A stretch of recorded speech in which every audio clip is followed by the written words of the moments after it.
Okay students, आज हम social pharmacy की थर्ड यूनिट का टॉपिक डिस्कस करेंगे जिसमें है importance of water and fibres, है ना। तो इम्पोर्टेंट ऑफ वाटर, क्या इम्पोर्टेंट होता है, क्या इम्पोर्टेंस है वाटर का हमारी बॉडी में।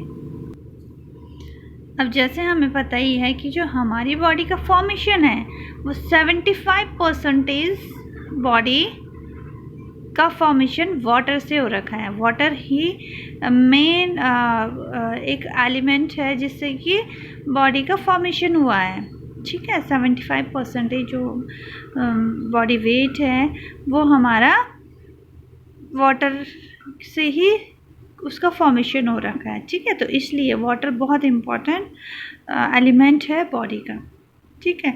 तो अब क्या क्या फंक्शंस होते हैं बॉडी के, वाटर के क्या फंक्शन होते हैं बॉडी में, ठीक है। सबसे पहले क्या होता है, वाटर जो करता है हेल्प करता है एब्जॉर्प्शन में, ठीक है। न्यूट्रिएंट्स जो होते हैं उनके एब्जॉर्प्शन में हेल्प करता है, ठीक है। उसके अलावा it helps in transportation of nutrients through out the body. पूरी बॉडी में क्या करता है, वो न्यूट्रिएंट्स को ट्रांसपोर्ट करता है वाटर, ठीक है। उसके अलावा water is required for the maintenance of constant body temperature.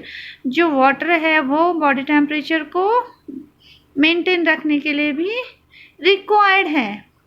Excretion of waste in the form of sweat and urine requires water. जब कोई भी एक्सक्रीशन, स्वेट हो गया या यूरिन हो गया है ना, वो उसका क्या हो रहा है, एक्सक्रीशन हो रहा है, तो उसके लिए भी कौन रिस्पॉन्सिबल है, वाटर ही रिस्पॉन्सिबल है। मीन्स जब वाटर हम एंटर करेंगे बॉडी में या वाटर ड्रिंक करेंगे तो उसके बाद ही स्वेट एक्सक्रीट होगा और यूरिन एक्सक्रीट होगा, जिसमें कि टॉक्सिक मटेरियल भी एक्सक्रीट आउट होंगे, ठीक है। तो अगर वाटर हम लेंगे तो ये स्वेट हो गया या फिर यूरिन हो गया, ये भी एक्सक्रीट आउट होंगे, जिससे कि टॉक्सिक मटेरियल भी एक्सक्रीट होंगे। इसलिए ये बहुत यूज़फुल है वाटर हमारी बॉडी के लिए, ठीक है। तो ये सारे उसके फंक्शन है। उसके अलावा अब डाइटरी सोर्स ऑफ वाटर, किस किस डाइट से हमें वाटर मिलेगा, ठीक है। किन किन डाइटरी सोर्स में कंज्यूम करके हमें वाटर मिलेगा, ठीक है। जैसे कि हमें पता ही है सबसे पहले कि जो नॉर्मल वाटर होता है उस वाटर को पीने सबसे बड़ा सोर्स तो वो वाटर ही होता है, प्लेन वाटर जो होता है ना। उसके अलावा देखो vegetables, fruits, juice, tea, milk, इन सब में भी क्या होता है, वाटर कंटेन होता है, ठीक है। वाटर को हम इन सब चीज़ों के थ्रू भी वाटर का कंजप्शन होता है इन सब चीज़ों में, ठीक है। जैसे हम वाटरमेलन कट करते हैं या फिर लेमन कट करते हैं तो क्या होता है, नाइफ वेट हो जाता है, तो इट मीन्स कि इसमें वाटर प्रेजेंट है इन सब डाइटरी फूड में, है ना। वेजिटेबल्स में देखोगे आप लोग, जैसे टमाटो कट करोगे, पटेटो कट करोगे तो क्या हो जाएगा, नाइफ वेट हो जाएगा, तो इट मीन्स इनमें प्रेजेंस ऑफ वाटर, इसमें प्रेजेंट जो है प्रेजेंट है वाटर, है ना। उसके अलावा जैसे डाइटरी फाइबर में भी वही है। अब देखिए, अब नेक्स्ट क्या है, ये वाटर का था, अब हम डाइटरी फाइबर को डिस्कस करेंगे। अब डाइटरी फाइबर क्या होता है, dietary fibre is the named collectively given the undigestible carbohydrate present in food। क्या है जो डाइटरी फाइबर है, वो क्या होते हैं, जो अनडाइजेस्टेबल कार्बोहाइड्रेट प्रेजेंट होते हैं फूड में, उनको डाइटरी फाइबर कहते हैं। और ये बहुत एसेंशियल होते हैं बॉडी के लिए और इनके इम्पोर्टेंस भी बहुत ज़्यादा है बॉडी में। जैसे कार्बोहाइड्रेट में क्या हो गए, लिग्निन हो गया, सेलुलोज हो गया, हेमिसेलुलोज हो गया, ये क्या हो गए, डाइटरी फाइबर्स हो गए।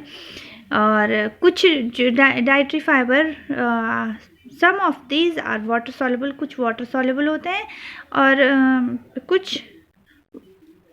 कुछ क्या होते हैं, वाटर सॉल्युबल होते हैं, ठीक है। तो dietary fibres are not digested by the enzyme of stomach and small intestine. जो डाइटरी फाइबर होते हैं वो डाइजेस्टेड एंजाइम के थ्रू नहीं डाइजेस्टेड होते हैं। मीन्स कि ये डाइटरी फाइबर मैंने बताया ना कि अनडाइजेस्टिव कार्बोहाइड्रेट होते हैं जो कि प्रेजेंट होते हैं फूड में, तो इसलिए एंजाइम से भी डाइजेस्ट नहीं होते हैं, ठीक है।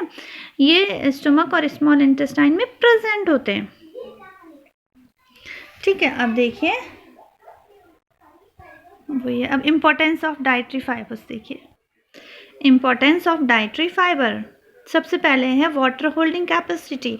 अब जो डाइटरी फाइबर होते हैं इनकी holding capacity, water holding capacity ज़्यादा होती है, जिसकी वजह से ये क्या हो जाते हैं, स्वेल हो जाते हैं और स्पॉन्ज की तरह हो जाते हैं, जिसकी वजह से विस्कोसिटी ज़्यादा हो जाती है, ठीक है। तो विस्कोसिटी ज़्यादा होगी तो मतलब गैस्ट्रो एम्पटिंग टाइम भी ज़्यादा हो जाएगा, ठीक है। तो ये सबसे पहले इसका इम्पोर्टेंस है, इसकी होल्डिंग जो वाटर होल्डिंग कैपेसिटी होती है वो ज़्यादा हो जाती है, जिसकी वजह से ये स्पॉन्ज की तरह हो जाती है और इसका विस्कोसिटी बढ़ जाती है। Second, absorption of organic molecules. The organic molecules like the bile salt and neutral sterols can be absorbed on dietary fiber. अब देखिए जैसे कि ये ऑर्गेनिक मॉलिक्यूल्स हैं, बाइल सॉल्ट हो गया, जैसे न्यूट्रल स्टेरॉल हो गया, ये क्या होते हैं डाइटरी फाइबर की वजह से एब्जॉर्ब हो जाते हैं, जिसकी वजह से इनका एक्सक्रीशन भी हो जाता है। जब एब्जॉर्ब हो रहे हैं तो एक्सक्रीशन भी हो रहा है इनका। Third is it increase stool bulk. अब ये इंक्रीज करते हैं stool bulk. The fibre absorb water and increase the bulk of the stool and prevent constipation by the increasing bowel movement. क्या करते हैं जब ये जो डाइटरी फाइबर होते हैं ये क्या करते हैं, ये जो बाउल होता है ये जो या फिर स्टूल होता है उसको सॉफ्टन बनाते हैं, ठीक है, जिसकी वजह से वो इजीली एक्सक्रीट हो जाता है और कॉन्स्टिपेशन से प्रिवेंट करता है ये डाइटरी फाइबर। उसके बाद है hypoglycemic effect of fiber.